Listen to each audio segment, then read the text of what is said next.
No hate, no hype, no fear. We are DFR, your protection from deception. Tell me what greater revelation is altogether wrapped up in singular understanding as that of the flat earth? And what is more important than learning that we are the center of the universal creation, that we were made in the image of our Creator God, that He so loved us that He gave to each of us free will opportunity to live in this manifest world, and that most importantly, He is returning to put an end to evil and the duality of this world. Welcome, friends. I'm your host, Garcia. This is Secrets Revealed, and I have with me this evening as co-host Cathy Dunson. Cathy, are you there? Yes, I am. Good evening, everybody. Well, thank you, sister, for always joining us and for helping me in bringing together and producing the shows. I so appreciate all your assistance, and for all those that are out there too that lend me support in ways that are not well known or heard of or spoken about, and know that I appreciate all of you as well, and that it's very kind to see people that are willing to offer up aid or assistance, and that are wanting to share in the effort of bringing truth to people and helping serve the kingdom in the way that we do. But I thought we should probably start with that short video that I sent to you. I wanted to ask you what you thought about it. It's and also if you wouldn't mind to link that to those that have access to the chat room. It's one that my friend Dr. Joy had sent to me in link over Facebook, and the name of it, for those that might want to look it up on YouTube that aren't connected to chat, is that planes crash into invisible shield of the flat Earth dome, the firmament in Antarctica. And what is interesting about it, just to give a little bit of background, it's a very short video, but it's it seems to be an older, I guess, some kind of movie production or something of a Russian, probably intelligent officer or somebody that is speaking on behalf of the Russians in learning about Admiral Byrd's journey and trip down to Antarctica and to the quote unquote southern poles, that area, even though we know that that's all deception and misconception. But anyways, he is speaking about how Admiral Byrd and the journey that they made, the voyage that they made, they had discovered these lakes which never freeze, and that are never iced over, and that they were able to land within them with their seaplanes, and that he was losing a lot of these craft because they kept running into what the gentleman spoke of as an invisible barrier, this invisible shield, and that it was postulated that perhaps this was some kind of high technology that was being utilized by the German military um, in I guess establishing a base down there, and that Admiral Byrd is said to have been confronted by some of their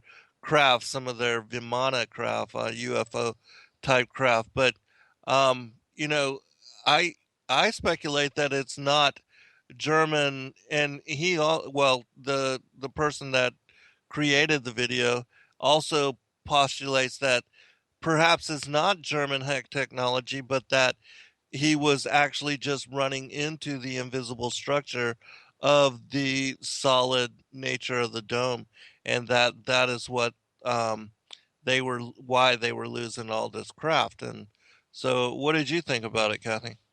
Um, you just mentioned something, and I don't know if I can find it. I'm not finding it, and I thought perhaps I sent it to you, but there was a discovery in the last week of a lake underneath the continent of Antarctica. Oh There's yeah, I do Yeah, you remember that. mentioned that. So, well, I just quickly watched this. It's really fascinating. There's a lot of speculation, of course, around the Operation High Jump, and especially with the shooting or whatever you want to say of nukes Right. in the fishbowl, then Operation Fishbowl.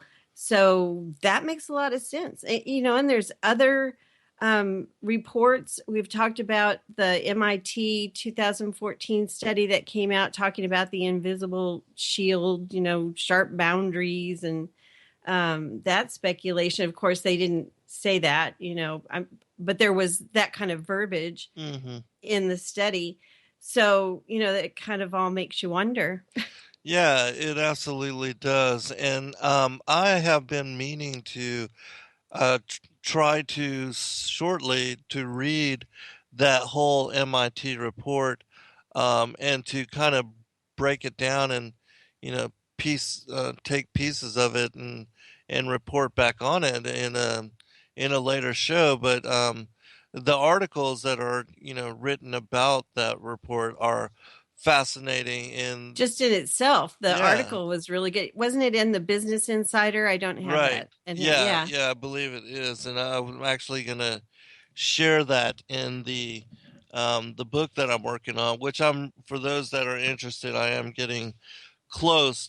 Just yesterday I wrote the final chapter, and so it's just a matter of tightening it up a little bit and putting in a little more information, making a little more commentary, and then I should be able to release it. It is currently 263 pages, and it is focused on the firmament, the dome, and the first 4 days of creation and Genesis' order of creation, which is fascinating because before I had really learned about the and really studied in depth like we have over the last year or so, as to the structure, the nature, and the formation of the circle of the earth being foundation and all enclosed by this firmament. And in looking into the details of studying about the firmament, um, the Hebrew words rakia, it when you look it up, there is a solid nature and implied in the definition and the verbiage. Beaten Um, out. yeah, like hammered out, like something that a metalsmith would beat out, would spread over. And so there's all this lingo which presents the idea of the Most High God as being this creator, this metalsmith that pounded out and hammered out and spread out the heavens and the firmament as a solid structure.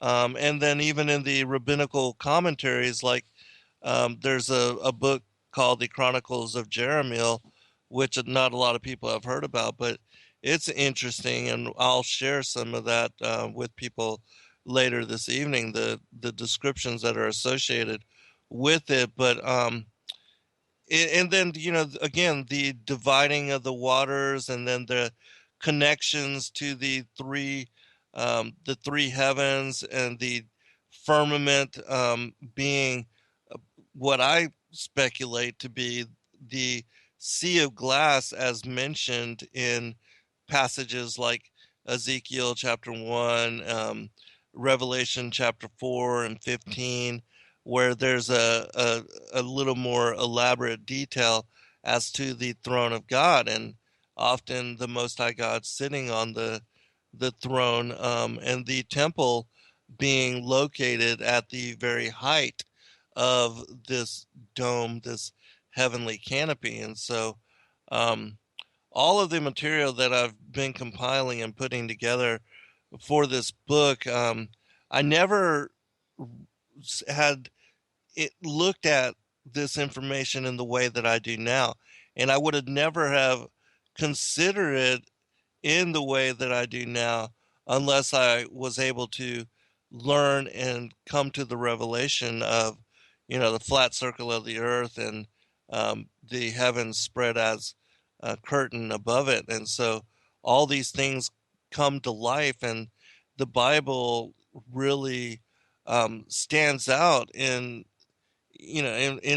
me being able to visualize what it's talking about now. It's amazing to me. It's so much more profound and um, deeper in aspect than I ever would have even been able to grasp and before coming to this as revelation. Yourself?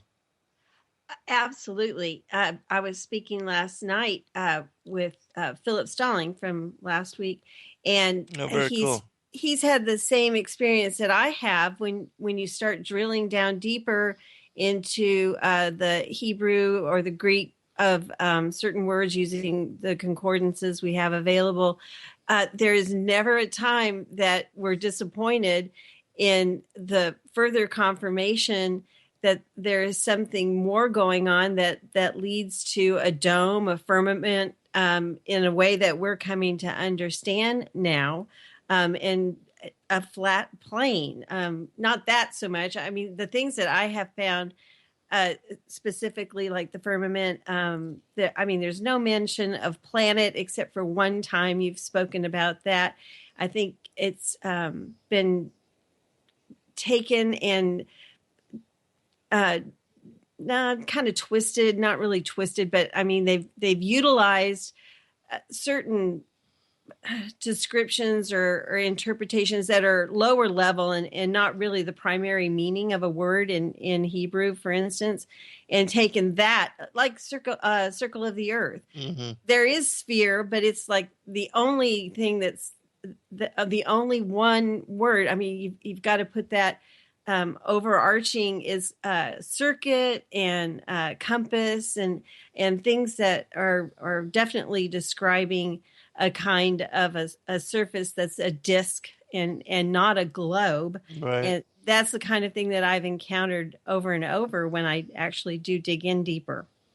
Yeah, that was one of the first studies that I did in really looking at Isaiah chapter 40, and not just verse 22, but the entire chapter, or at least the second half, because I think verse 1 through 12 are talking about the destruction of what will be and the recreation of a new heaven and a new earth. And then, but then the latter half of the chapter is Isaiah revisiting the creation account given in Genesis and speaking about the earth and the heavens being created together, and as in a shape of a tent and a tabernacle.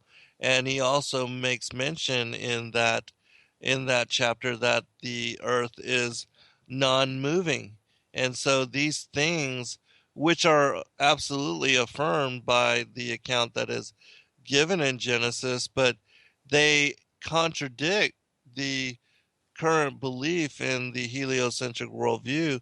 And so that was one of the most important studies that I did in coming to this knowledge. And it's one that I share in my last book, The Flat Earth as Key to Decrypt the Book of Enoch, because so many people do still believe and try to utilize that passage as affirmation that the earth is spherical in shape.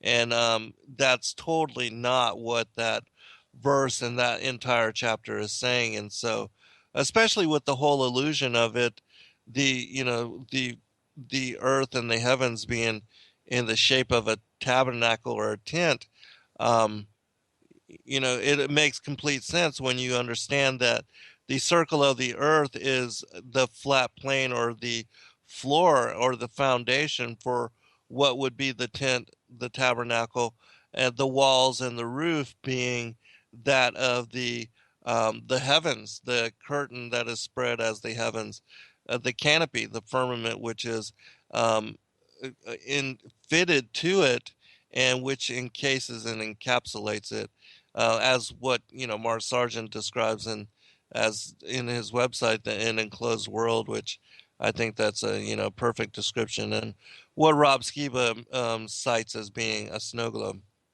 As you've been writing this new book, Zen, have you had time to think about, why Christian leaders, teachers, church authority would be taking the meaning of the words and taking it? Seems almost like a deliberate manipulation in some of the debunking of flat Earth that I've been reading. I hate to say it's deliberate, but it seems so adroit how they have attempted to take passages and eliminate, something that would give you pause and question, well, is there some other meaning here? Yeah, this is also tied to my work with the Lucifer Father of Cain stuff, because how a lot of people True. will connect the whole like children of Cain thing to occurring Seth. with Genesis chapter 6. They'll like skip everything to do with the garden and Eve being beguiled, and they'll go to Genesis chapter 6 as being the foundation. And I know that a lot of people are very well researched and very well studied, but they skip over that. And it's like, I know with the degree of investigation that they do and the kind of researchers that they are, that they were presented with this material, and that many of them write in their books about the difference between the children of Cain and the children of Adam, but yet they are, for whatever reason, will not just come out and talk about it, whether they're afraid to be identified with somebody that teaches on serpent seed or believes on serpent seed. I don't know exactly, but it seems to be the same kind of thing with what we are talking about and learning about, and what we have been teaching about as far as with the flat earth, the circle of the earth, and the dome and the firmament, because again, there's that whole negative connotation associated to, oh, flat earther means imbecile or idiot. And a lot of people, I think, are just afraid to be associated or to be labeled as one of them. Sort of like when people first learned about 9/11 back in the day, when nobody wanted to really stand up and be counted as a conspiracy theorist, that people were afraid to um, talk to their families or their loved ones, or even strangers, about the possibility that 9/11 could have been an inside job, or could have been something that was encouraged and assisted in propagation by some aspect of our government, because of everybody being patriotic and everybody being, because I also myself, all of us, we had to deal with this. We all love our country. Exactly. Yeah, we love our flag. We want to trust government. It's Uh, hard enough to overcome yourself yeah, to believe that the government could set out to harm you in such a way, but then to try and explain that to others. There was a bombing yesterday. To you know this was an area that I'm speculating in, that the Aleppo, Syria, Doctors Without Borders hospital was bombed there, and many people were oh, killed. really? And immediately our State Department is blaming the Russians. The Russians are denying it, but we bombed the Doctors Without Borders medical facility in Afghanistan in October. And yesterday, maybe it was the day before yesterday, the Aleppo facility was bombed. But then just yesterday, a report came out practically exonerating. It was just giving a slap on the wrist to the people who were involved, saying it was human error. And the accounts are just horrific of what happened in Afghanistan. There's an article at Willie Loman's website, American Everyman, I think is the name of it. And he talks about, if you think about who benefits in this case, it's the United States and the West who are trying desperately to get Assad out. Right. And they've been pushing and pushing on this. And there's no reason for Assad or for the Russian government to bomb a medical facility, and nothing else in the area was. But there were 60, last I heard, 60 people were killed. So, that stuff doesn't make any sense to me. Yes, exactly. And for people to believe, they're going to accept what the news is telling them. Oh, yeah, and totally. for people to believe that we're going to go and bomb them, and immediately our State Department is saying, war crimes, and there's not going to be any, allowance for that. And it's Assad, and he's gassing their children. And that proved untrue, but that's not what gets reported in the news. Even still, I'm countering these things all the time. I try and educate people. Right. But they just came out yesterday with this report saying that, oh yeah, it was our bad, but those people died, and we're just going to go forward. Doctors, it's the Doctors Without Borders, and they're bombing them. Yeah, so it's the same kind. Similar in ways to 9/11, just our government going on and on. I guess they're listening now. But anyway, I wanted to add that, just a current news item. Yeah, well, that is kind of the modus operandi. Like, even when we went into Iraq, they bombed all the medical facilities, all the hospitals. They were bombing ambulances. They bombed the power infrastructure, and they do this over and over and over. Like, even during the Serbian war, they did the same kind of thing, and they are bombing all of these places with depleted uranium, which Yep. it leaches into the groundwater. It spreads this radioactivity into the groundwater and into the soil, and it's going to be there for very, very, very long time. It leads to birth defects, and it affects our soldiers, our troops that are there, the civilian people, and they don't talk about these kind of things too. Americans don't know. For the most part, they don't know. Right. Yeah, and that's the saddest thing as well, because it gets caught up in the trade winds. It's carried to other places, and with as much depleted uranium as they have used ever since, I believe the Serbian wars were like the first time that they had used it, but in all the bombing campaigns that just now, seems particularly evil to me. Absolutely, because you think this is radioactive waste that you're supposed to, bury deep within the earth. Instead, they're putting it in bombs. Yeah, and they're putting it in bombs and spreading it all over everywhere, and nobody is crying a foul. I mean, it is insane, and it all leads me back to the whole thing of unless the days were shortened, there should be no flesh left. And the genetically modified foods on top of the depleted uranium. Chemtrails. I saw my first black right? chemtrail the day before yesterday. What? Black chemtrail? Oh my gosh. Yeah, that's a new thing. There's black chemtrails. And there have been videos put out on it. I can send you one.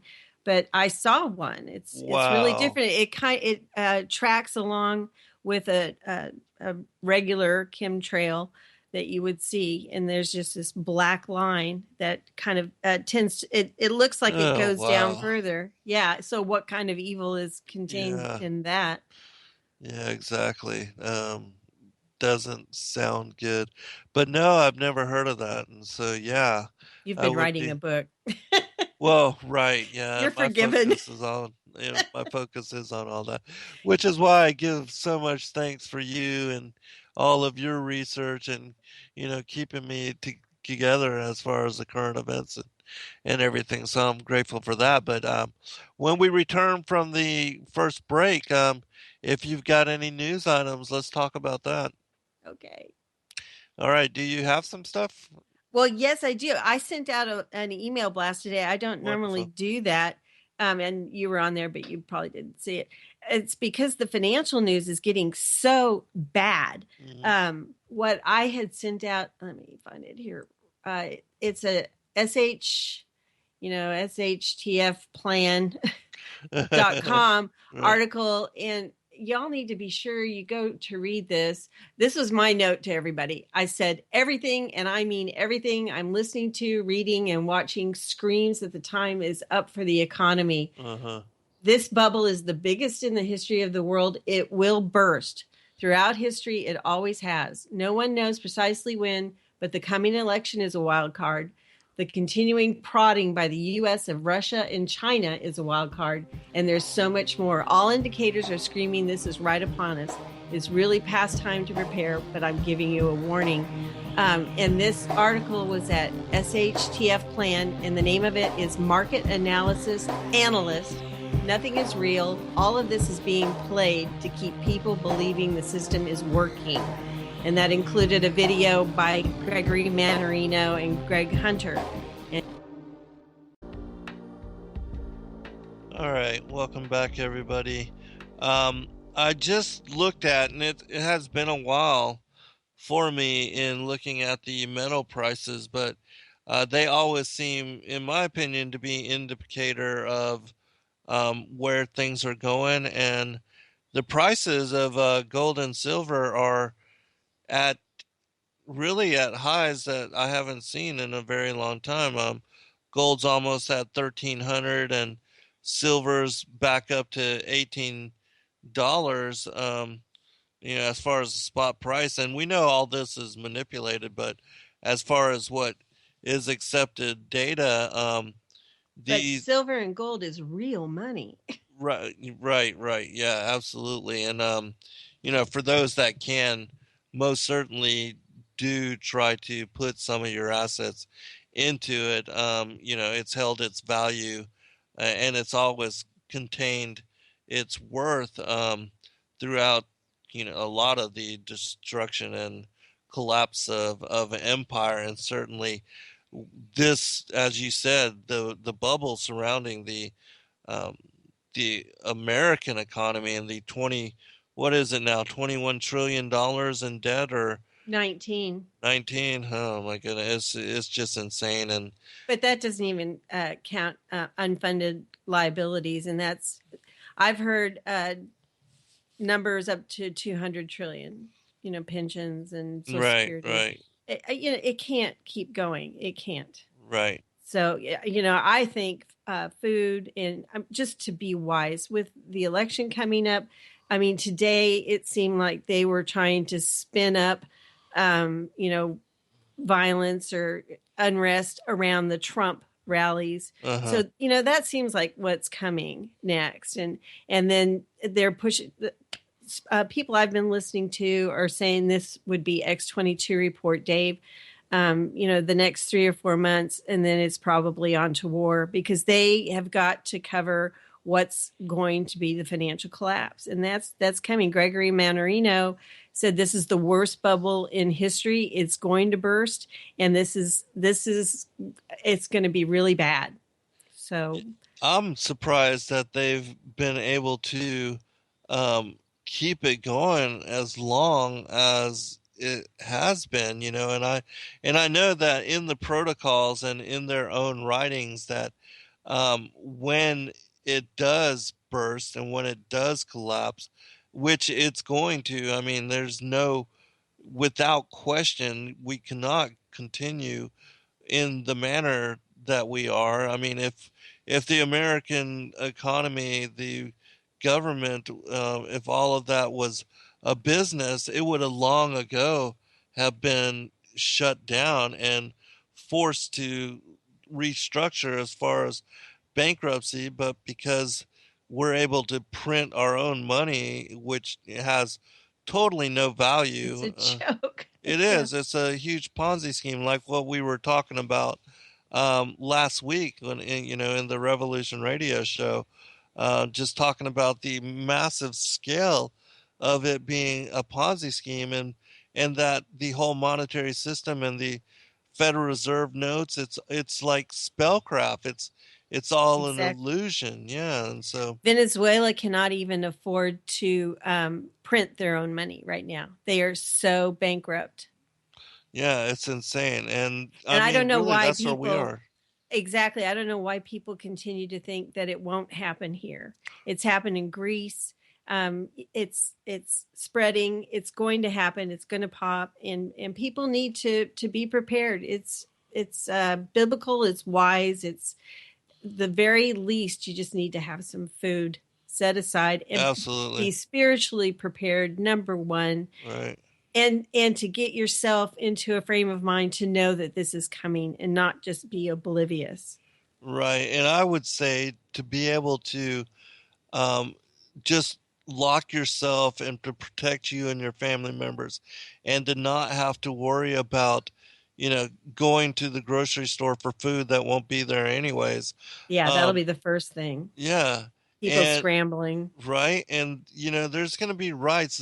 What we are talking about as being on the horizon, and that could occur really any day, is unprecedented. It's something that, even though we've seen market collapses and stock market collapses and things of that nature, the kind of collapse that we are talking about is one that will force everything to shut down. And it's something that none of us have experienced in our lifetimes. I mean, yeah, we saw 2008 and we saw market meltdown and all that, but the kind of, you know, with $19 trillion, Yeah. um, it's never been like that. And what we are facing, and the whole derivatives and all Oh that. my I mean, gosh. nobody That's even knows how that's quadrillions. going to play out, and Exactly. Exactly. It's a joke to people who understand. Some of the people we've suggested today. I mean, it's not hard. Go to Zero Hedge. I mean, that's a great source for news, all kinds, and a lot of financial news. I mean, they know what's coming. And yet, what was it yesterday? Obama was saying that The Big Short had it all wrong. The movie about the financial collapse in 2008, which I recommend seeing if you haven't, because that really gives you a good insight into what was going on. And at the very end, it talked about, and I forget his name right now. What is he invested in now? The man who had invested so heavily in in mortgages because he had calculated that it was going to collapse. He's invested in water now. oh wow, Yeah, but it happened in 2001. I remember being in business and trying to deal with the shortage of our receivables cash. We went through that. It's like we've been prepared. Slowly but surely we've been prepared. I started waking up in 2008 to what was going on because it didn't make any sense to me hmm what was happening. I actually quit a very good paying job the very week that it happened.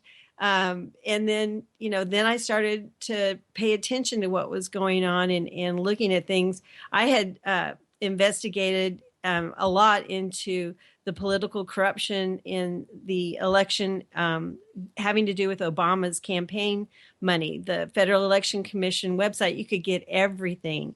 And so I investigated that heavily. I was very political back then. hmm But seeing that, because after the election and he won, I mean, that just drained me. But right, seeing that it meant nothing. Well, I mean, actually, the story that I uncovered, Pamela Geller at Atlas Shrugged had published it, and we did continue to do work together trying to uncover the fraud in the Obama campaign. And eventually, his campaign had to respond to us. And eventually, just last minute, it was on Fox News and CNN. Some of the things that we were uncovering, but it still meant nothing. It meant nothing. And then after the election, I started digging in, my accountant type person, digging into other government fraud and waste. And I remember finding $89 million at the State Department in some odd, Costa Rica or some kind of island nation. They'd spend $89 million on calendars. And I oh sent my that to god, Pamela, and she checked with some people. She said, it's fine. They can do that. And so I gave up. And I think that's when I turned hard right and started looking into prophecy, and eventually came around to this, and it's just been a process for me. But I mean, where we are now is absolutely crazy. You just common sense connect dots. Nothing can continue this way. Right. Yeah, it absolutely can. And you're right. It is prophetically, it talks about where the, all this massive, huge amounts of money won't even be able to buy a loaf of bread within scripture. And also that with the collapse, they want to institute the mark of the beast and control buying and selling, and the introduction of the one world order, the one new world order system, and the antichrist to control and to oversee what they have been for decades and centuries preparing for. And it's all a way to roll out their god, which the flat earth as topic is also connected to this.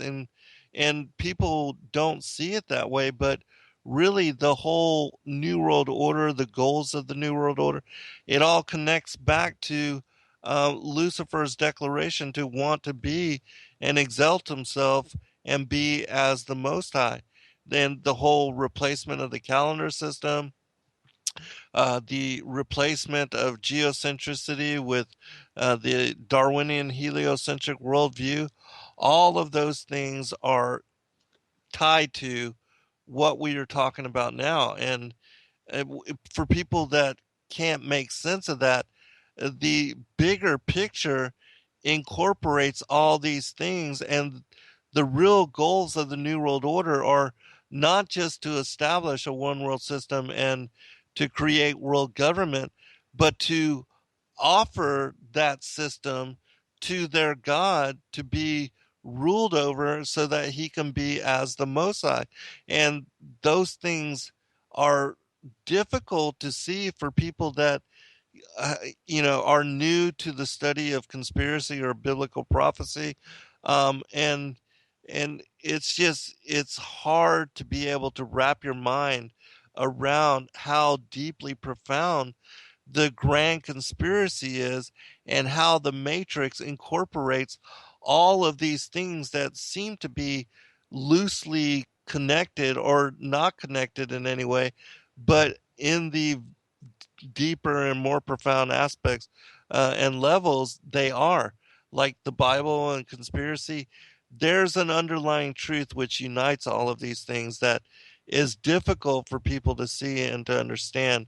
And in our work, that's what we try to help people to do, is to bridge that gap and to make sense of these things. But I think that's why I try to share the news that is so easily verifiable, that supports where we are, just giving people opportunity to connect the dots on their own, or trying to educate through understanding the central banking system. I mean, Edward Griffin, there's an excellent documentary called Shadow Ring that's from Free Mind Film. There's so many tools that are available. There's so much information. We are at a time right now that when we still have all of this available to us, and people can be educated to just connect the dots on a strictly common sense level without trying to go to prophecy and try to make sense of that. But all of those things, you see the transhumanist aspect that's going on, the technology that is growing leaps and bounds, virtual reality, we're right on that now. Things that are going on with CERN that you can just say, hey, this is really strange. What's going on here? And then we get, all things will be revealed, flat earth, which just brings right. us back to scripture. And it opens it up for so many people that might not ever consider, but when they're able to see the empirical evidence, and then they think, wow, this has been in the Bible all along, then they come back to that. Right. And I'm really glad you brought that point up, because that's what what I opened the show with, those few sentences in talking about the flat earth as revelation. And so many people, like the last chapter of this book, I was writing about why the flat Earth as topic and as revelation, and how it's vital and how it connects to salvation, just simply for the fact that the Darwinian heliocentric worldview has led so many people astray, and because it's as indoctrination is taught in the grade school level, the elementary school, the high school, and in universities as truth, and as a truth, as scientism, as a world religion, which I consider to be the New World Order religion, that they have nullified the intelligent design, and that we were created in the image of the creator, that the earth is a special place, and that we are the focus and the center of the universe, and that there's no other game in town. There's nothing else like what we see reflected in our opportunity to be here and part of manifest creation. And for those, as you said, that are able to understand and embrace and open themselves to the possibilities of these teachings, and that once they come to truly know that indeed the earth is a flat circular plane, and that we are encapsulated and, in my opinion, protected by dome, and that dome also serves as barrier preventing the escape of the fallen angels, which are and have been trying to escape and, you know, skirt around judgment and the coming of judgment. That all of these things absolutely affirm in with undeniable, those that have this understanding and this knowing instantly know that indeed there is a creator, and that the Bible, being divinely inspired by the same individual that established our world as creation, and that created us in his image, that he is the author of the scriptures, and that the prophecies that are contained within it are telling us exactly where we're going, what's going to happen, and how it will go down. And that's why, for people that really want to know what's going on and how everything came into being, I mean, because the scriptures contain the entirety of the story, going back to the beginning, even the war in heaven, leading to the enmity that we see between the two seed lines, the seed of the woman, the seed of the serpent, the interdiction of the fallen angels, and the creation of the giants, the mythology surrounding the men of renown, even the strange and weird and esoteric aspects of what are the seraphim angels, these dragon like entities, these reptilian beings, and how they also interjected themselves into the affairs of humanity, and how being banished here to the earth before even the creation of modern humanity were the overseers, were the ones that had established, things like Atlantis back in the primordial and antediluvian days, and the mythology surrounding all that. I mean, it's just absolutely mind blowing, the kind of truth that is contained within the scripture, and that when you are able to understand the story as it really is, I mean, it's really the greatest story ever told, and ever, even the unknown aspects of it. It's just absolutely mind blowing. And it does seem like the time is now for this to be told, for the we say revelation, but it's bringing back again Right. the concept of the earth is as God said it was designed, and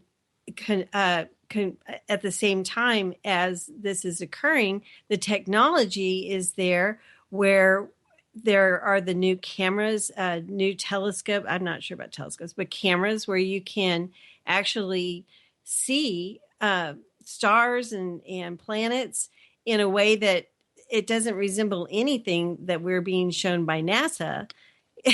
you know, it's quite remarkable to Right. be able to see it, and it sparks the imagination. I was just watching a video about the firmament in the dome, and she was showing sprites and elves and Yes. different cosmic events that, you know, I have seen in the past and really been fascinated with. And in one part, she shows a comet. I think other people have showed this. It's a comet with a long tail going across. And it looked at one point like there might be a reflection. And that was Hmm. really inspiring to consider, you know, is that possible that that could be reflecting? That is also another thing that has come to the fore about rainbows and Yes. how their shape is a reflection too of the dome.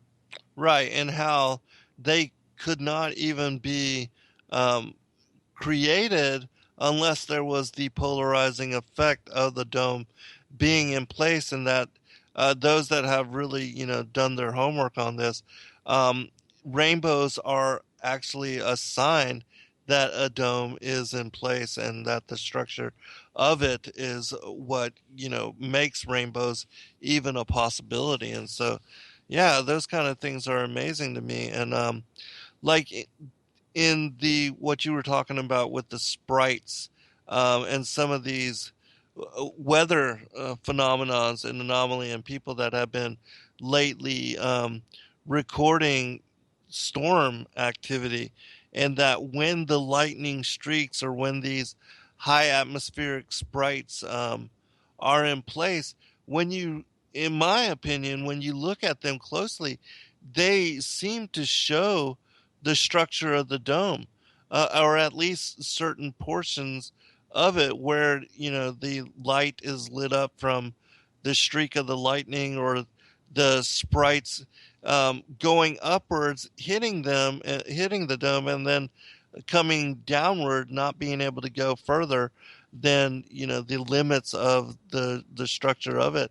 And so in my mind, it's just complete affirmation as to, again, what we were talking about with the firmament being created on day 2 of the Genesis account, and that the implied notion, the definitions which are surrounding and connected to the words which are used as reference to that creation, rakia, and, you know, like what we were talking about with beaten down and hammered, that they seem to imply a solid structure, and that this structure was put into place um, to divide the waters above from the waters below.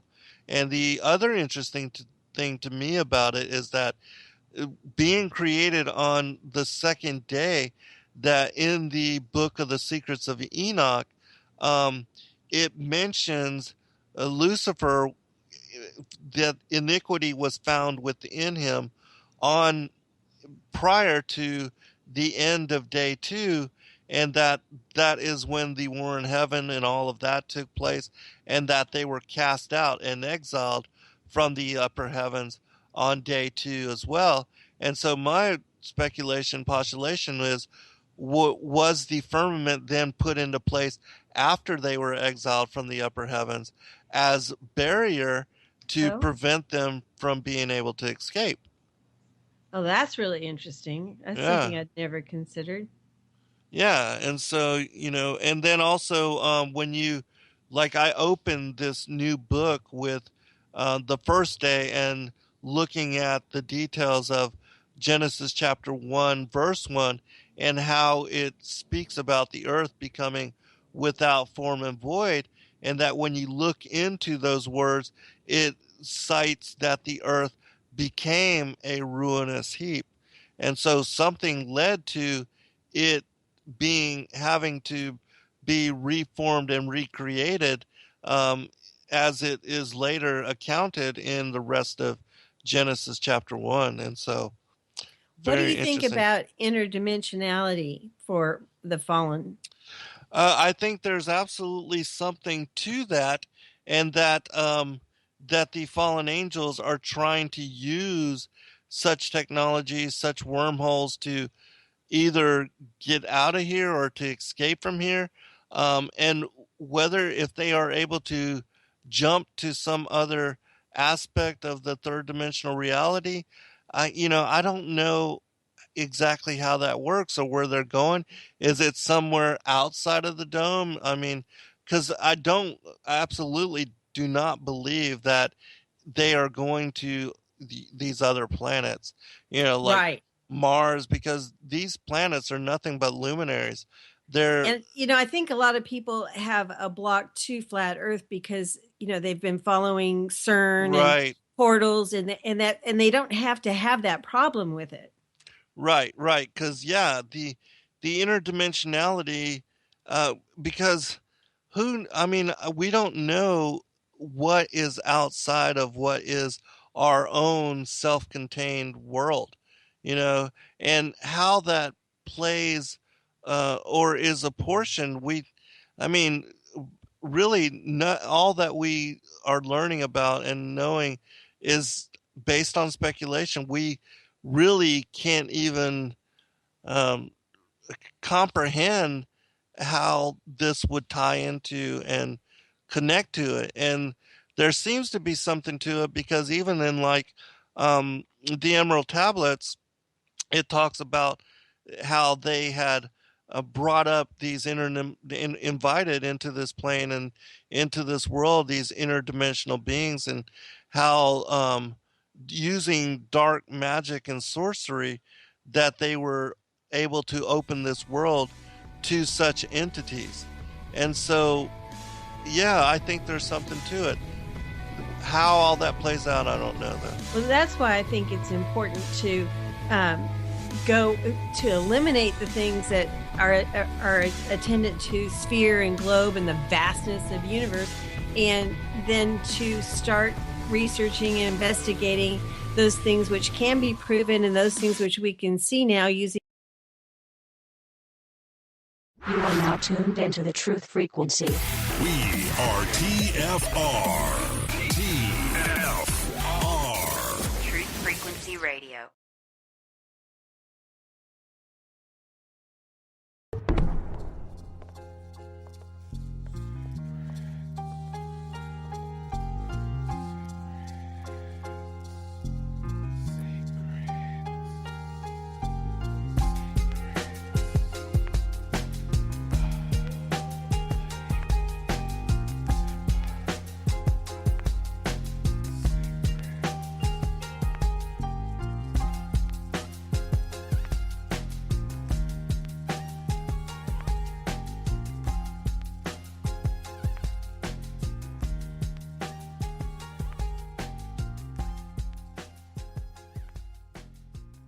All right, welcome back everybody for second hour. Really quick, I just wanted to wish my son a happy birthday, and I want to also congratulate him on the release of his first book. He published his first book and released it today on his birthday, and I'm very proud of him, and I'm very grateful also that he is utilizing his skills, and the gifts that he has been blessed with to really accomplish things like that. And so um happy birthday, son. I love you. And Happy birthday. thank you, Cathy. And so there were a couple of things that I wanted to give you opportunity to bring forth, in talking about these issues, and because I think the current events and where we are in time and space is also very important to make commentary upon, and that with you being such a yeah, as far as being able to keep up with all of this information and to be able to incorporate it in the way that you are into the topics that we discuss, I think it's very important that it adds a great deal to the shows. And so please, if you would. Well, the two that I'd mentioned earlier are all I'd really pulled aside. Although there was a story that was out last week, and I guess it had caused astir, and I hadn't paid much attention. Anyway, Suspicious Observer, Ben Davidson, had come out with a video, and that I saw, and he wanted to correct the record. The magnetic field did not collapse this week. And that was in response to, I think this is where it originated. And I'd really warn people against this website to stay away from it. I don't think the information is good there. Anything I've ever checked is not good. And I'm aware of this person from years ago also putting out bad information. The website is called Superstation 95. I would really warn against it, but if you're going to go and use that site, that's great. Discern. And they put out a story that he was responding to, that the Earth's magnetosphere collapsed in space today for 2 hours. Trouble ahead for all of us. Yeah, they do this stuff to get clicks and, whatever. Right. They're probably making a ton of money off it. That's what I see happening. And so I thought it was interesting to think about that in relation to the flat Earth. What do you think? Magnetic field being maybe the dome, if that would be the case. Yeah, possibly. Because in that article that we were talking about as far as the firmament, there is a connection to the Van Allen radiation belts as being part of the protective structure of the dome, and that there seems to be that the Van Allen radiation belts are also connected to what they speculate as an invisible barrier, and that it is also protecting us from either radiation or other strange phenomena, and it's protecting the Earth in some way from that, and so maybe the Van Allen radiation belts are also a portion to the magnetosphere in some way, being these radiation belts, and that it could be that they are protecting the Earth from powerful gamma rays or X-rays or those kind of the high end of the light spectrum, which those even X-rays are very damaging to people, and who knows as far as, but there seems to be incorporated with the firmament and with the structure of it a capacity to protect the Earth from anything that could be harmful outside of it. And and then there's energy and electricity. A lot of people subscribe to the electric Right. universe theory, and then there's Tesla. Right. I shared an article today that it said was the dome a giant Tesla coil. So that's kind of what I was saying earlier. There's a great opportunity for true scientific method explosion to actually seek out these things for truth. What really can be proven and repeated, and NASA is none of that, where you can prove it for yourself and repeat it. So NASA is not true science. Everything is it's all fantasy, and Right. they push it continually. If you want to set up your own Google alert and just and see what you get for NASA every day. It's incredible. And I'll throw this one in too. Today I had an article, first ever tailless comet discovered. It could give clue to solar system formation. Everything is like that with them, Right, or to support satellites. I thought that was interesting when you consider then the Superstation 95 story, and that gets people really riled up. And then I went and took a look at, where is my note? At what the near Earth objects are, in this case, near Earth asteroids. And it says, this is at spaceweather.com, 696 potentially hazardous asteroids, and people Right. get crazy for this. And how many lunar distances are there? And there'll be a flurry of videos out there. I still follow a lot of them just to see, what's going on. What they're saying, yeah. But a few weeks ago, I thought, hey, I'm going to look and see how many people have been killed, by asteroids. People get so worried about these things. And I found an article. Do you have any idea how many people have been killed, Zen? Um, lately, probably not many at all. None ever. Okay, yeah, that's what I was thinking. None ever.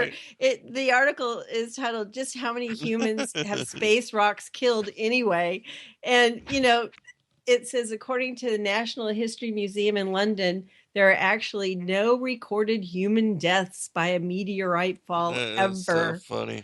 I don't think people know this. Right, right.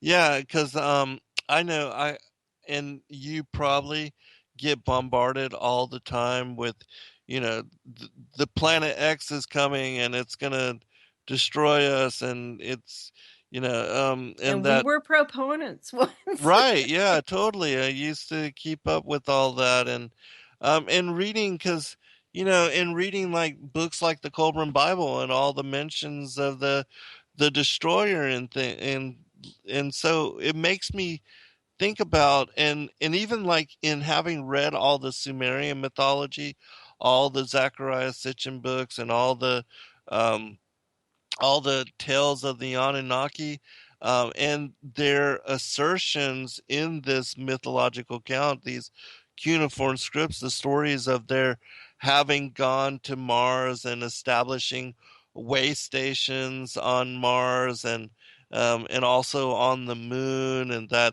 they used to, uh, s- send up gold and land there, and then transplant it to these other ships that carried it to their home planet. I mean, all of that has to have been total fairy tale, That's total exactly what I fantasy. was thinking. I mean, despite what some people say, the Sumerian text didn't predate the Bible. Right. And the fallen ones and Satan, would have had the text. So, I mean, even before the 500 years ago, bringing in heliocentrism, Hmm. they've had all that time to plot, to plan. That's what I'm thinking would be a possibility. Like you had said recently, in relationship to the Planet X, Nibiru, that hype that is continually pushed and I think fed even by NASA now. Right. Not so much, prior to Flat Earth, but now it seems that they insinuate a lot, like Planet Nine. But wouldn't it have been a possibility that there could have been, structure put into place for what you were just saying, throughout history, that the concepts in other texts might have been in place? Yeah, that's what I mean. Now, looking back at all of that and having studied it and having come to the truth of those things that I know now, and especially knowing that planets are not terraformed, they're not like Earth, and that these other um, stars out there, they're not like other suns.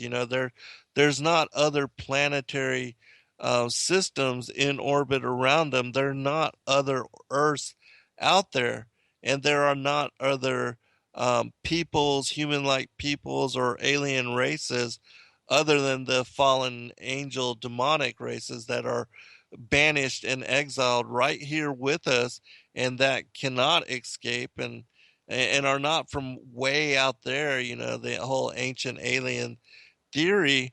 I mean, all of that in my mind, because the Thracian Chronicles prove that Christianity and the biblical narrative predates the Sumerian and predates the ancient Egyptians, And and wasn't that 1,000 years prior? 1500 to 15. 2000 years prior, yes. um, and they knew, so the stories of Christ coming, and the whole, as far as the understandings, which make up the background and the foundation of the scriptures, were known by the fallen angels even before the creation of modern humanity. They knew the things that were going to happen and what had been prophesied within scripture.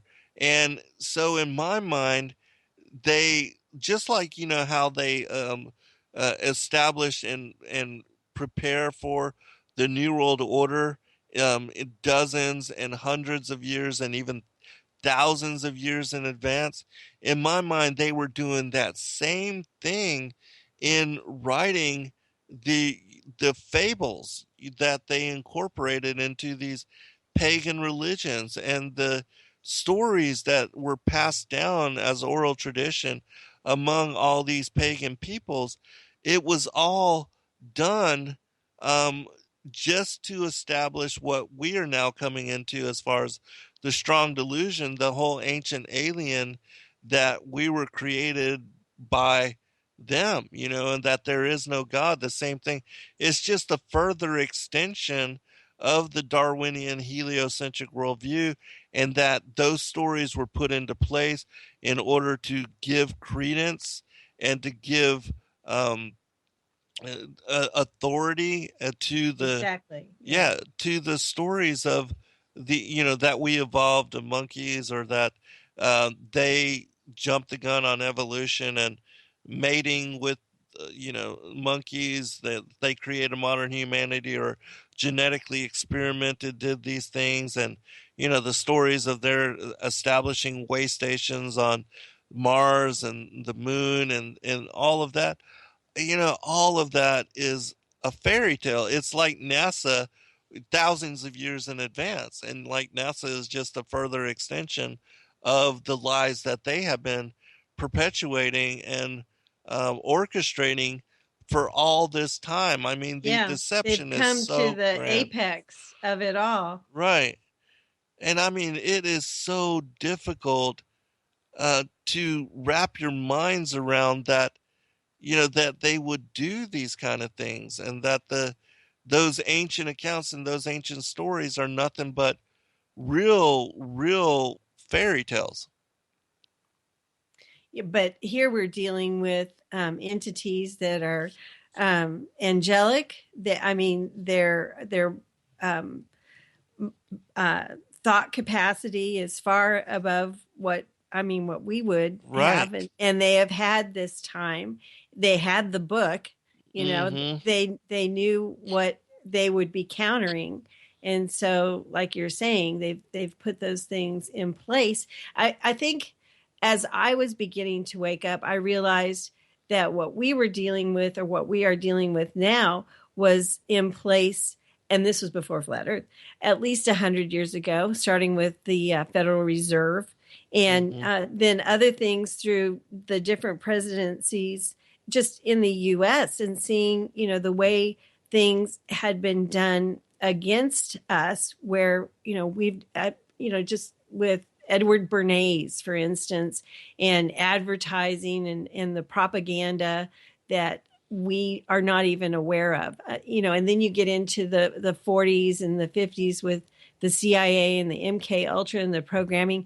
I think a lot of what's going on with the false flags, or just not even the false flags, but mass murders. I mean, who heard of multiple murders? Last week, there was, in the same day, there was a family of 8 that were killed. That may have been a drug cartel related, but some of these murders later that day, there was a family of 5 that were murdered in Georgia. Um, they may be program people. They may be some of this Black awakening that is Right. coming to pass. So, people are not aware of this stuff. It's outside of their concept, of their level of understanding. So, I think we're seeing a lot of supernatural things put into place that's coming to fruition now. And like I was saying, I just started to recognize 100 years, but then flat Earth opens you up to, well, 500 years 500 ago. years. Right. Yeah, Exactly. this is Yeah. what's going on. And if you understand the entirety of it, it's been going on for thousands of years, and Yes. they've been preparing because they know what happens. Right, right, exactly. I mean, and this reminds me that Jonathan Kleck is going to be joining us at some point very soon, and we're going to be talking about how he's decrypted some of the new bills that have come out, and in looking back at his work, I mean, it's mind blowing to even think that those bombings that have recently occurred, and some that have not yet even occurred, are depicted on our national currency on these Federal Reserve notes, and that they had to have been drawn up as design, Yeah. and and To be to folded, be though. folded Yes. exactly. Um, And yeah, different folds on a singular bill. right. And who knows how far in advance these things had to have been done in order for those things to be depicted on the money, and then for those things to actually be pulled off in reality and, manifest as far as false flag events. I mean, that in itself is just absolutely mind blowing. Yeah, absolutely. Most people don't even notice the all-seeing eye in the pyramid on the back of the $1 bill, let alone anything, more nefarious. Right. And for people that don't know what I'm talking about, um, Jonathan Click in on his YouTube channel has a lot of videos and has done a lot of shows where he shows the 9/11 bombings and other false flag events, the Oklahoma City bombings and things like that, the Pentagon bombing, that are depicted on our money when you fold them in like an upside down pyramid. Is that correct? I think so. Yeah, yeah. Yeah, Upside. But see, it's not even like an outline or anything. It's like brush strokes. It's like pixelated. right, That kind of level of detail to see and compare the 9/11 bombing to what he's discovered on the bill or the Pentagon, another. But then what is coming? What he believes is coming to New York City. That too. right, That corresponds to a movie. So, I mean, that's right. that's where the correlation has come for that. And he even shows like the money folded and then actual photographic evidence of the crime scene, and they match precisely. It's almost like if as if Nostradamus was able to look into his bowl or however he does his scrying and to see these future events happening and to know exactly when they're going to happen, where they're going to happen, and then to have told his secret society buddies, his, Freemasonic buddies, that this is where it's going to happen and this is what's going to occur and this is what it's going to look like. And then somebody was able to draw up these designs and then incorporate it onto the Federal Reserve currency so that when you folded the currency in a specific way, that it depicted that exact occurrence. I mean, that is just Last week after we finished the show, I don't know if you've seen any of his recent videos, but I had been, watching them. I was up to date on what was going on. Well, after the show, I had a program recorded. It's the Night Manager on AMC. It's very good. But I'd had that saved to watch. And after the show, all up to date on Jonathan's videos, I happened to turn it on and I was grabbed right away. The guy who's been in the Jaguar commercials that Jonathan's been showcasing, it was starring him. And then it showed in smoke silhouette, like making a martini glass, but then it goes into a huge, almost like nuclear explosion. I stopped it. It was like 30 seconds in. I called Jonathan to tell him about it. I haven't called him in years. And so we talked a little bit, and then he seemed like, yeah, that's okay. That's fine. Well, I finished watching the show, and almost to the end, there was this Bud Light commercial, and it opened with a motorcade going across the Hoover Dam, the bridge in front of the Hoover Dam. oh wow. And I said, okay, that's why I'm watching this. Hmm. And so I sent that to Jonathan the next morning. He's done a couple of decrypts on that since. So Right. there's a lot going on. Yeah, it's just absolutely crazy. I mean, all the things, and then, the stuff that is coming out, like with the video, the Hennessy commercial on the firmament, and I mean, it's absolutely mind blowing the I kind of find stuff that's all of taking this place. stuff really fascinating as far as an avenue to explore, what exactly is above the firmament. Is it Hmm. water? And that's what we find. And then to see these, we know where they're coming from, these kinds of commercials, especially the liquor commercials, especially the car commercials. I watch those things, and nearly every one you can imagine they're telegraphing something there. But to see that come out now, and it's an incredible depiction where it shows the father-son duo, the Picards, and the father has had through the stratosphere in the hot air balloon. I mean, it's probably a cold air, but where he is shown piercing, the firmament, and the water comes down, and then to show his son going to the lowest level at that point in time in a submarine, and also water. That's really amazing. Oh yeah, totally. Yeah, it is. It's absolutely amazing, and the way that they incorporated that into the same commercial, especially with all this information that is coming forth now.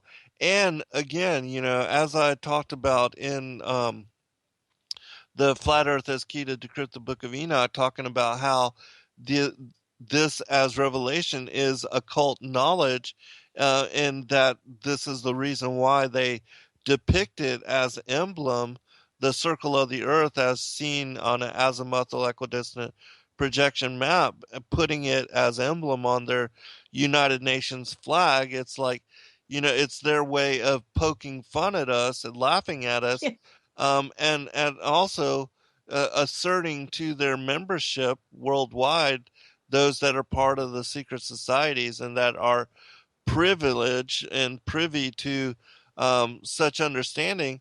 It's their way of affirming, yeah, we know exactly what the Right. shape of the earth is, but we'll just teach all the rest of the masses, all the useless eaters, that it's a spinning globe, and laugh at them, every Well, time.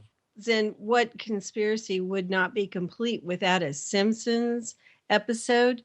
I don't know if you've seen this before, but a Simpsons episode, this is on YouTube channel BS Detector, has a video that shows a short clip from it. It says it's Santa pitches long fly ball going back. It's Santa, long fly ball going back, and the ball shatters the sky, bringing the ocean itself down into the stadium. And then he goes on. Well, you see the picture, the ocean water is coming down from the sky where it's been cracked open, and there's whales and fish in it. And it, to me, that reminded me, oh, gee, there's the fishbowl going on. Right. So that was really amazing too. Yeah, and I have seen that. And how many times have the Simpsons been prophetic Right. in talking about like 9/11, Anton Scalia? I mean, so many things. And so yeah, there's a lot that they release on those shows, and especially on the Simpsons, where they are talking about the truth, and or things that are prophetically that are going to happen later. But wanted to ask you, have you seen that movie Capricorn One? That's the one in the 70s about the Mars mission. Yeah. Yeah. Okay. Yes. Well, when we Recently. return, let's talk about that, because I just recently Oh, seen you it. did? Yeah. Good. And yeah, I thought it was really well done. And They it's wouldn't let them do it now.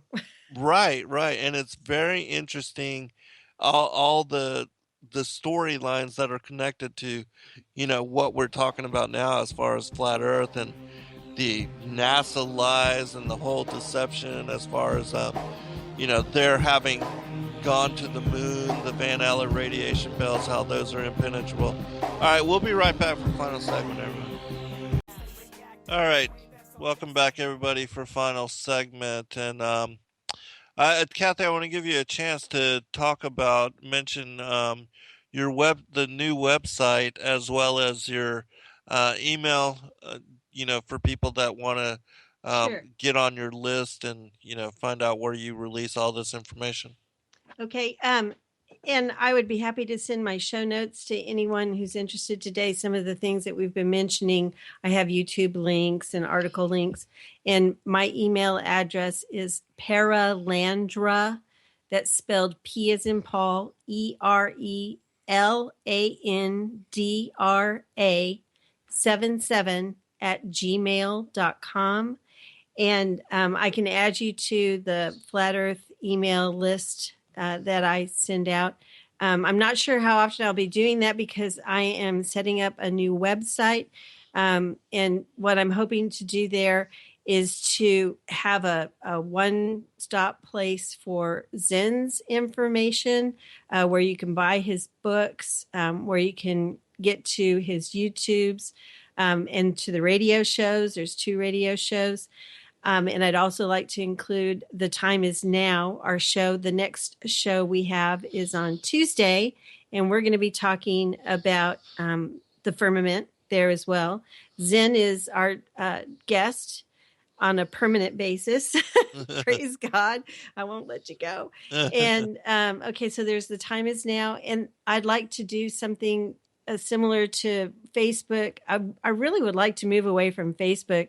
Yeah. We've grown a lot, but there's just not a lot going on there. I know we still reach people, but I put out a lot of information that's just related to, the collapse coming or war drums. I mean, there's so much of that going on. There's a lot of news activity. I'm not sure how I'd incorporate that on the site. But then there's also Sister B. She shares prophecy and vision, people that we have followed on a regular basis. And we have prayer requests, and Sister Jackie takes care of that. She's a great prayer warrior. God's really gifted her. And then my dear friend Joy, she has gifted us with her little inspiration quotes and pictures. And so I'd like to kind of pull that all together, and maybe, I can do that. But what I've decided to do, because it just occurred to me and it worked out this way, the name of it is going to be flatearthkitty.com. And I've already got that domain name, so I still need to build it. I have, in the meantime, set up a Facebook page called Flat Earth Kitty and a Twitter account, which is really starting to go. And I am having a lot of fun over there. It's kind of a community of people, and they're encouraging to each other. And, I try and give comments back to people where I know information. It's kind of the thing that I do. The Lord's, allowed me to be able to find stuff. I don't remember it well, but as long as I've got Google and, I have history on Firefox, I love that. I can find things that I've encountered, and I get, a little glimmer of, oh, this is something that could help somebody. So that's kind of what I'm doing. I thought Flat Earth is the biggest trending thing going right now. And Kitty is the reason the internet was made. So I thought the 2 of those together wouldn't be a bad idea. And so that's what I've done. Yeah, and I like the image that, it's fun. Kitty's fun. So, that's perfect icon for the study and the outreach of this as information. And can you tell people where they can go to listen to the show on Tuesday, and where you'll place links for it? That would be Blog Talk Radio, and it's Broken, Broken. It's on his Blog Talk channel, and the show there is at 4:30 Eastern Time on Tuesday, and we do those shows every other week. And I'll be posting it on Tribulation Now. I have the Facebook page Tribulation Now, and so I'll be sharing it there as well. Excellent. And for those that don't know who Brother Kenneth is, he had once worked with the Kaji people, Bill Cooper and others that were working together with him in helping produce the show, the Hour of the Time, which really was ahead of its time, and talking about a lot of the things that are still talked about and discussed in coming to truth on so much of what is the conspiratorial and the biblical aspects of truth and the prophetic word. And so and he is with us, and Jackie Evans and Charles Holler. It's Holler. Okay, Charles Holler. Yes. So, and so we have a good time, roundtable discussion, and we, it's always encouraging sharing with and fellowship in that way, because a lot of things that I haven't had time to study or look into, even though, I am focused on these topics. So many of you are able to bring up very interesting, especially you, Cathy, very interesting um, Hey, stories I for didn't get discussion. to what I wanted the last show.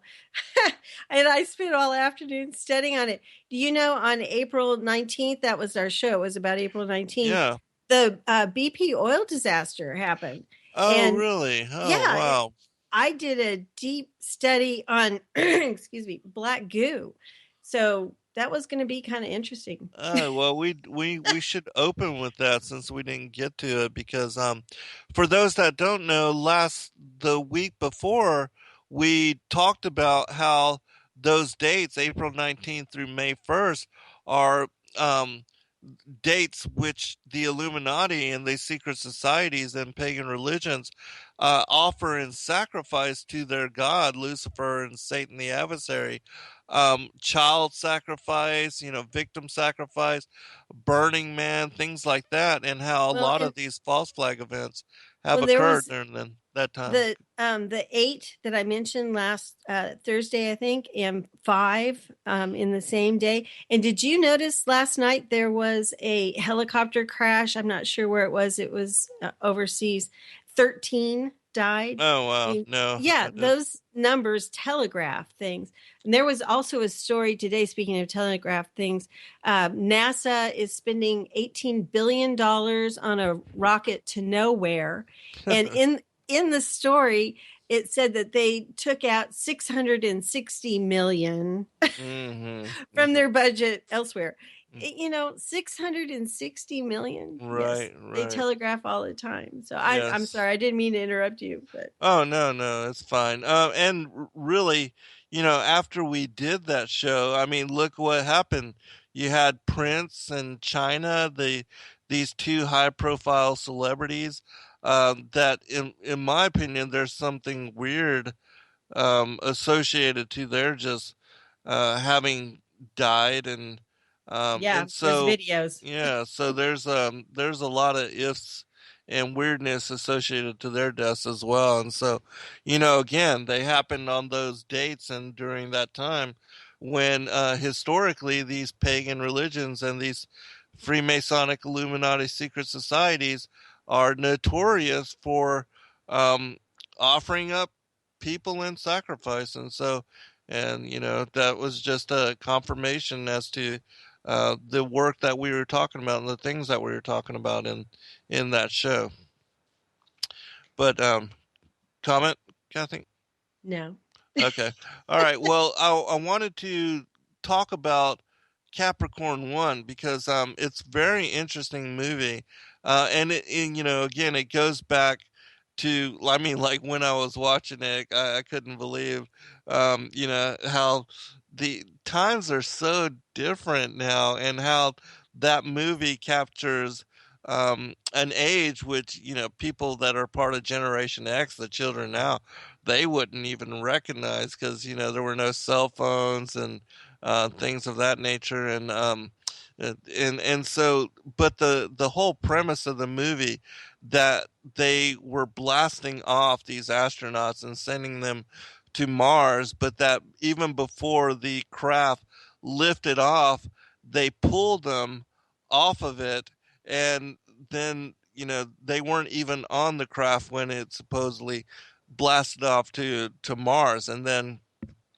they faked. Well, first they threatened them and they told them that they were never going to be able to actually achieve and accomplish the mission, and that they were going to have to, in order to continue and to uh, gain further funding and further support of the NASA budget, that they were going to have to deceive the American people and the world, and to film these Mars landing, and they're actually getting out of their craft and landing on Mars in a warehouse in the middle of I believe it was the Nevada desert. And the connections to what has been alluded to as happening with Stanley Kubrick filming the Apollo missions, and that there's so many different um, like as far as how it was filmed and how they were photographed, the multiple light sources which could not have happened if they actually had landed on the moon. In the And moon photos that have been released. Yeah. right, and the astronauts changing uh space outfits and having different shoes and different gloves for Yes, different. Yeah, I mean, it just craziness. And so your comment on the Capricorn One? Uh, well, I was going to say about the shoes. There's a video that was out not too long ago, or actually, there was a story. They were trying to raise money to restore one of the space suits. Oh yeah, I saw that. Right, and the shoes that they show had a different bottom of sole of the shoe than what the footprint is. Yeah, on the real famous footprint. Right. I mean, it's things that people won't pay attention to, but I mean, it's an obvious thing now when we're starting to look into all of this. There's so many things like that. There was in relation to Capricorn One, there was a James Bond movie where they showed Bond going through a set, like the moon landing right. set. Mm. Yeah, that's kind of funny, but that reminded me of the set that they had. They were doing all of the filming in Capricorn One.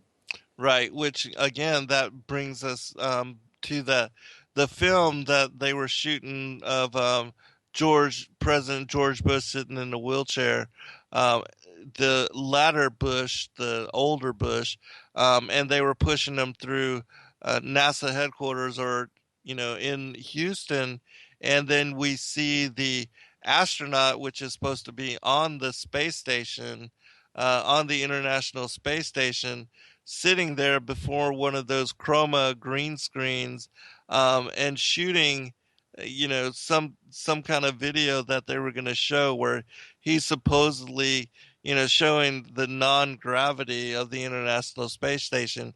And here he is in NASA headquarters and filming this whole green screen projection. And it just it's the same thing as what Capricorn One, where they were shooting and filming these Mars landings in this particular warehouse.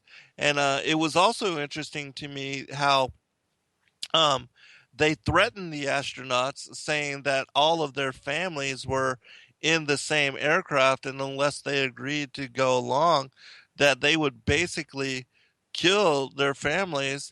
The one NASA employee that discovered through the telemetry that there was no way that they were on Mars, and that they, transmitting close by. Right, that they were close by and doing their transmissions, and then he all of a sudden disappears. And having told his reporter friend about his discovery and his findings, when he comes up missing, his reporter friend starts to investigate the story, and then all of a sudden his brakes go out on his car, and right, that almost kills him. And then all of that is believable, totally believable. Totally.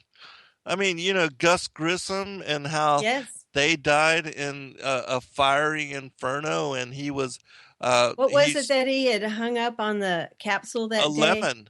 Right. Yeah, and he basically stated that there's no way that they could make it to the moon, and that and then he was being outspoken about the failures of the Apollo mission and the shortcomings of it. And then all of a sudden, he's burned up in a fiery inferno. And that happened to a lot of astronauts. Go ahead. Wasn't it fairly recently that his wife came out and was talking about that, saying that he had been murdered? Or yeah, I'm not even sure. I don't even know that side of the story, but that's certainly something I will look into, because yeah, it's just further affirmation as to those things that we're talking about.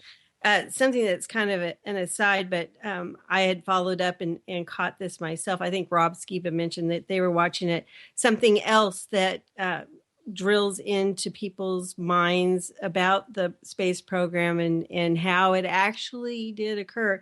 There was a TV series called Astronaut Wives. It was just a one season thing. Yeah, I don't know if you saw that, but I went ahead. No, I didn't. And I rented it to watch myself. Excuse me. But it was, just sunny side. Well, not sunny side, but showing everything from the women's side as their husbands were involved in the space program. Mm-hmm. So, it's just another one of those things that's going to reinforce in minds that, that's what occurred when, we don't think that is the case at all. Right. Yeah. And continuing with the Capricorn One story, when they supposedly was returning to the Earth, the spacecraft had burned up in the atmosphere, and the astronauts were watching this, and they knew that they were going to be murdered. They were going to be killed in order to cover up the story, and that their families were going to be told that, they basically died as heroes and all of that. And so they broke out of the complex, and they stole an airplane, and it ran out of fuel, and they landed in the middle of the desert. But they split up into three. There were three of them, three astronauts, and they went in three different directions. And one of them was successful. He was actually saved by the reporter who hired a crop duster to go down and look for this guy, and they located him. But that NASA had sent out a hit squad in these helicopters to try to kill him and to take him out, and to make sure that they were never able to share their stories. And one of them was successfully able to escape, and then he basically intruded upon his own funeral, which NASA was there talking about how great of a hero he was, and his family and his wife, his children were crying, and they were all celebrating, his being put into the ground. And here he runs up with this reporter, and they were still alive, and yet all the cameras are there, and that's where the movie ends. But I think it's very telling in since we now know that there's no way that they went to the moon because of the Van Allen radiation belts, that they would have never been able to get beyond those. And if they ever tried, not to mention, I don't think that they can go beyond the solid structure of the firmament. Not that they, because the moon and the sun are within the firmament, but they certainly couldn't go beyond it. And the Van Allen radiation belts would have caused the death of those astronauts. I think that movie is really a good visualization of what could be, what could have actually happened with the Apollo program. It was really, it was something that drew me up short when the, Stanley Kubrick had come out and confessed, Mm-hmm. Supposedly, right.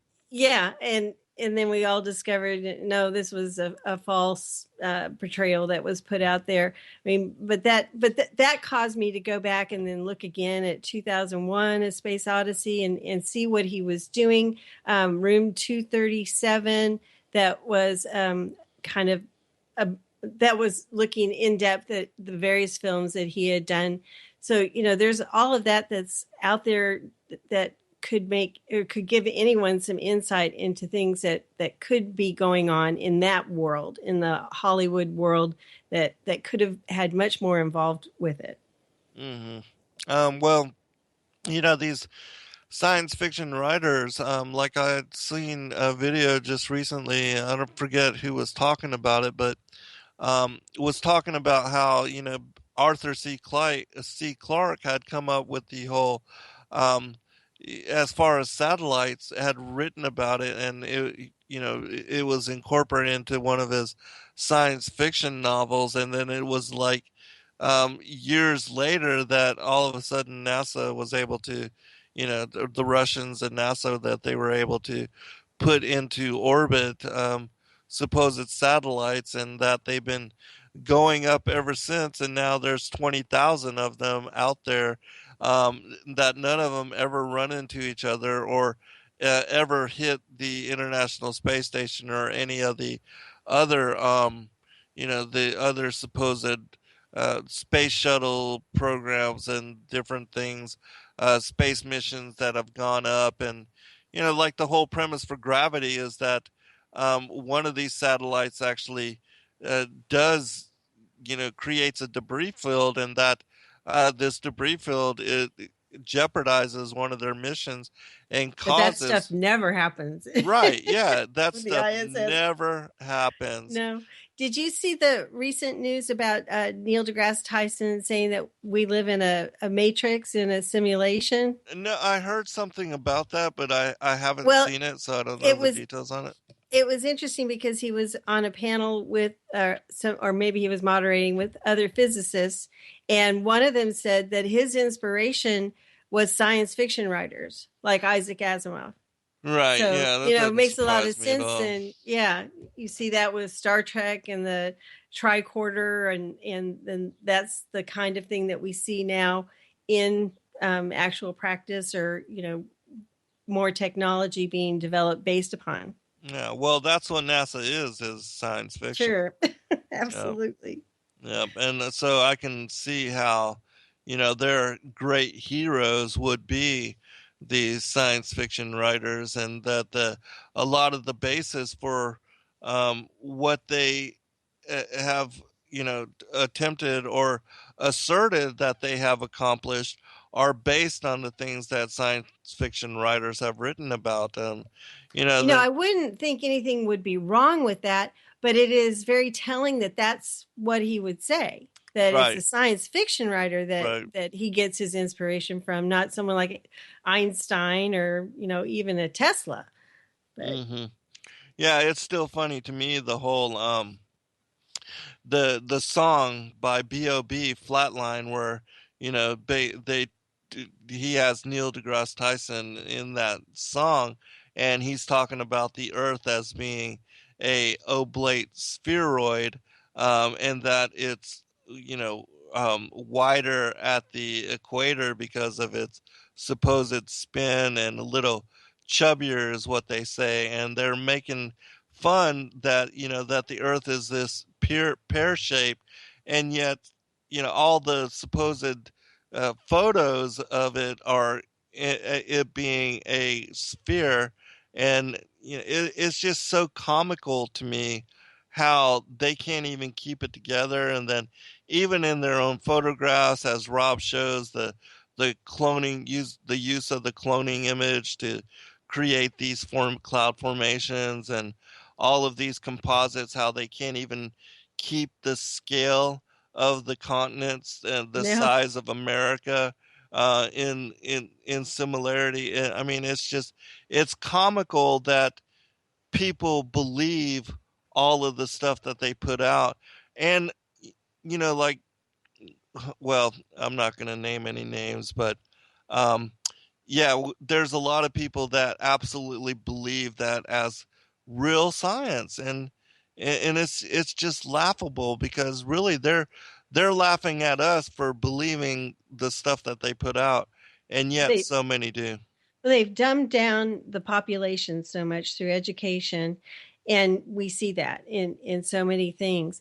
But yet what we are presented with, like you're saying, but every picture of a planet that I see is a perfect crisp circle, and it makes no sense. The other thing I was thinking of in relation to the near Earth objects, there's no picture from NASA or video from NASA of a one of them. And they're not that far away where they couldn't, considering what they say that they do film. So, I mean, there's just holes in everything. The vastness of space is just built on, and fantasy is provided to a public that is being brought up in spoon-fed fantasy every day. Yeah, and this issue that we're talking about absolutely nullifies and destroys the whole premise of their, their affirmations. All right. God bless all. Good night. Thank you, Zen. Thank God you, bless. Kathy. God bless you. Talk to you soon.